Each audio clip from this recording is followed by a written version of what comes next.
Hello everyone, hopefully you're having a great day today. Merciless Vaughn here, back with another Bleach Brave Souls video.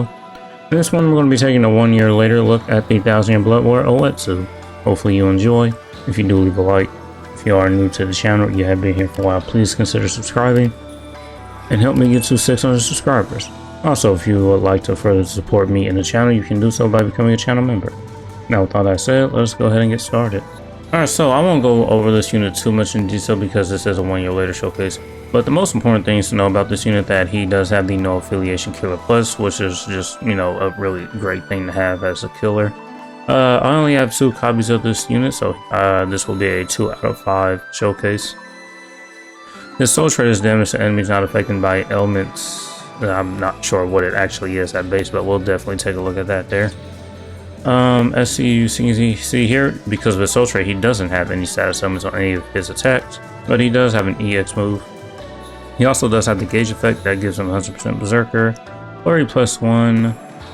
He is able to start any mission off except brave battles with 70% of his gauge filled. He has a base frenzy +2, so while his gauge is active, he will have frenzy +3, pretty good. Anything else to make note of? Bombardment +1, gauge rampage help you get your gauge back faster, and he is immune to the fire status summon. So yeah, so that's pretty much it. Let's go over the skills here because the attribute power-ups are definitely taking effect here, as you can see. So if we come here first to the fire resistance, I'm going to be getting an extra 10% from the attribute power-ups there. If we actually come to the increased damage to enemies not affected by elements, attribute power-ups is 3.5%, the soul trait is 40, and his skills is 100%, so the total is going to be 143.5% increased damage to enemies not affected by an element. So there is that. And I think that's pretty much it, really. As for the build, it is going to be the T-set, fortification pill, and the 5-star plus gold Yuki dispenser. And then as for the character links, just I'm going to be using the 10th anniversary Rukia here just to use the EX skill that she has. And then the rest will be some strong attack reduction for stamina damage boost links, bonus abilities for stamina damage boost, and the plus 200 SP. Oh, real quick, I just remembered. Let's just take a look at the stats that I'm getting from the attribute power-ups. So I can get all of my characters up to level 422. I'm getting an extra 300 focus and an extra 315 SP. My max swing slot levels are 23. My max ascendant slot levels are 13. But, you know, just because I didn't want to put the resources into this character, his links will be T20 and his ascendant slot levels will be 10. So now with all that said, let's go ahead and jump into some content to see what this unit can do 1 whole year later.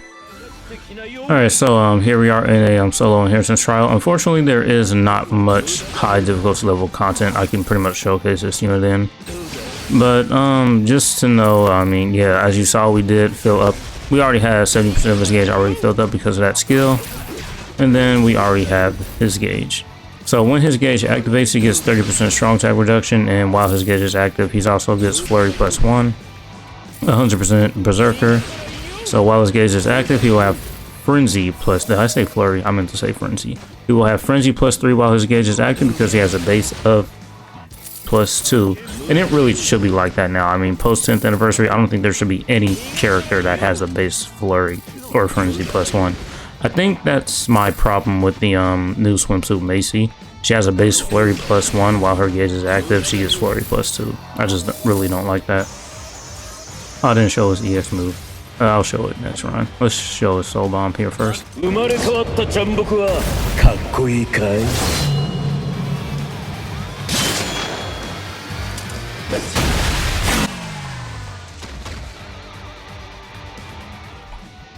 Alright, so here we are in another run, and here's his EX move since I didn't really get a chance to show it.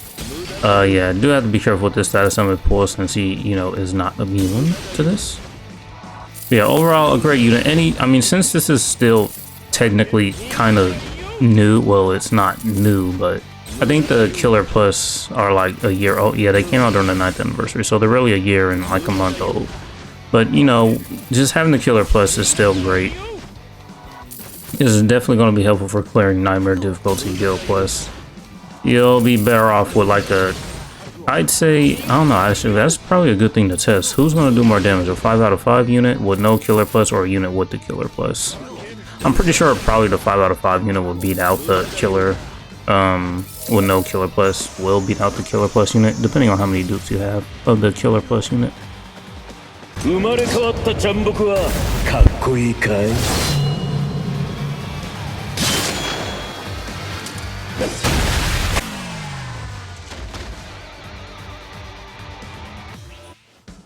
Alright, so for this run, I'm going to bring just some support units here. The Akin there, he increases on speed attribute characters movement speed by 30, not 30, 20, no. See, I'm getting them mixed up.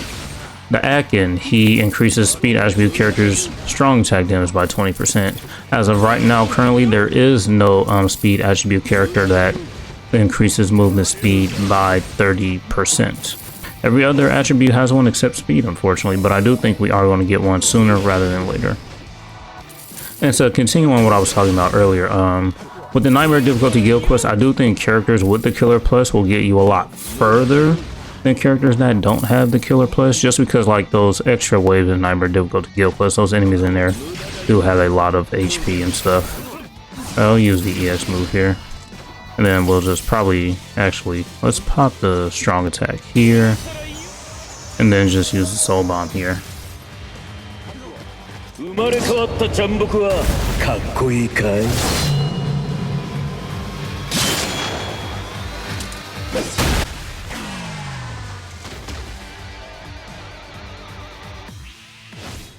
Alright, so this is just going to have to be the last run for the video. I apologize, I can't really show him else anywhere. I mean, it's not his guild quest up at the moment, so I can't take him in there and show how good he is in Nightmare Difficulty guild quest. But if you have this unit and you have some dupes in them, and I guess when the melee no affiliation Nightmare Difficulty guild quest comes around, you can use this unit in there and just see how well he does for yourself. So yeah, I don't think there's anything else to talk about with this unit. He's great, you know. Not having any status elements, I mean, I guess back in the day you could argue if it was better or not, but now, I mean, we're getting so many characters with like increased status element chance against, you know, whatever attribute or whatever killer that they have to inflict the status element. You know, the spiritual pressure boost 80%, now 100%, and then some characters have the EX move that gives them 100% spiritual pressure boost, then pair that up with the 80% spiritual pressure boost. Yeah.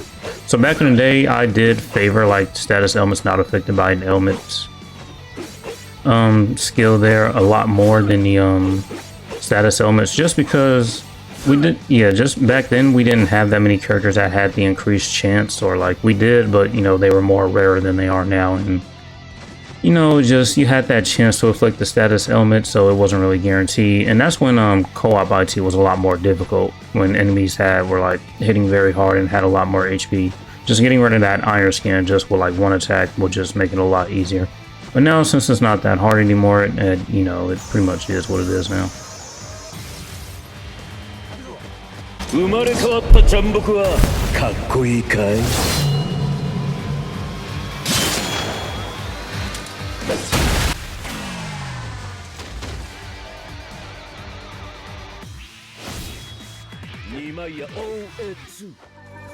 Alright, so yeah, that's pretty much it for this 1 year later showcase. So I just actually thought about it. I did a noob move. I used this 10th anniversary Rukia when he's not inflicting any status element, so I'm probably going to get roasted for that. So yeah, just actually ignore that. If you guys didn't pay attention to it, I probably shouldn't have brought attention to it. Yeah, overall just a solid unit with no killer plus. I mean, the killer plus, it'll probably be very good for a very long time until they probably, like, I don't know, make killer plus plus or something if they want to do something crazy like that. But yeah, overall decent, solid unit. He'll be very good. That's going to be it for this one. I hope you guys enjoyed. Thank you for watching. As usual, until next time.